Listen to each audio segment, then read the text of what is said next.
FoodPolicyUS is pleased to present this educational series highlighting issues and debates in our food system. Join us each week as we hear from leaders and innovators around the table.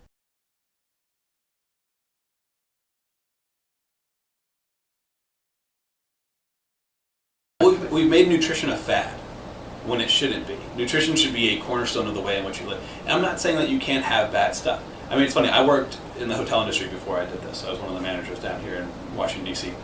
I ate pretty much bad food every single day, candy all the time. I was walking about 11 miles a day throughout the hotel, running around, making sure that the lights stayed on. But I was putting bad things in my body. And it's funny, when I moved to this job, I actually gained weight. But I was eating all this fresh produce. And it was really odd. I went to my doctor, and I had done a checkup while I was in the hotel industry, and I had bad cholesterol and all these type of things. And then I had one recently after doing a year and a half of running this, and my cholesterol had dropped on like 30 points. I mean, a huge shift. And I had, in my life, I still drink.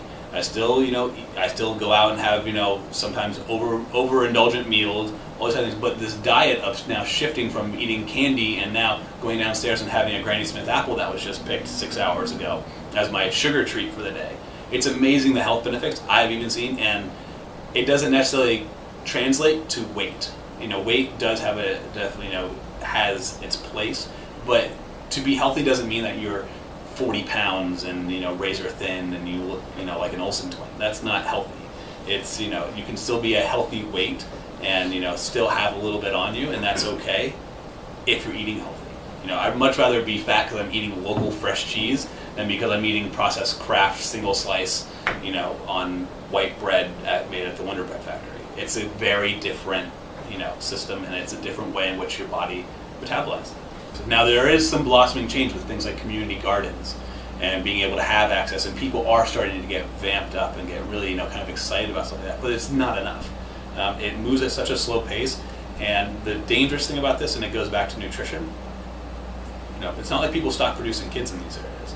There's still people being born and being fed in these areas, and it doesn't exactly take a long time to see the negative effects of bad food and bad food systems going into our children.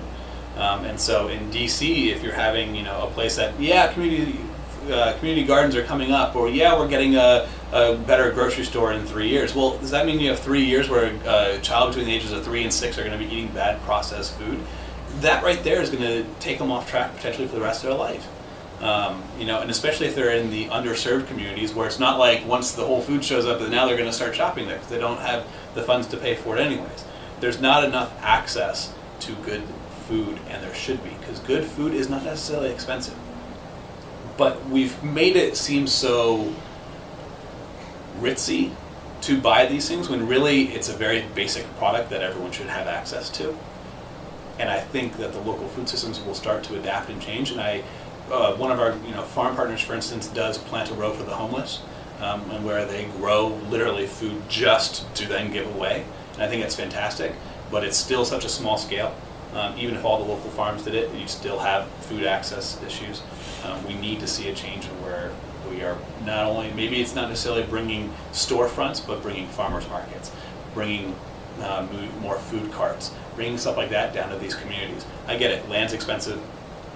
Down economy, it's not easy to get loans, it's not easy to set up grocery stores. So it's not like the second you put it out that it's going to be people are going to be fighting necessarily over it until you educate them on why they should be fighting over it. And once that education aspect comes in of the nutritional value, they see the health benefits, they see their medical bills going down, they see their kids being healthier and happier mentally, physically, emotionally. It's going to be a huge shift. So once we educate, and once we also at the same time as education start bringing in accessibility to fresh produce, that's when you're going to see a massive shift in not only culture but in societal happiness, if you will. I mean, I get happy when I eat produce. I'm not very upset, but life gets better. I mean, it sounds so stupid to say life is good, but life is good when you're eating healthy. And once you bring that access, people are going to completely shift.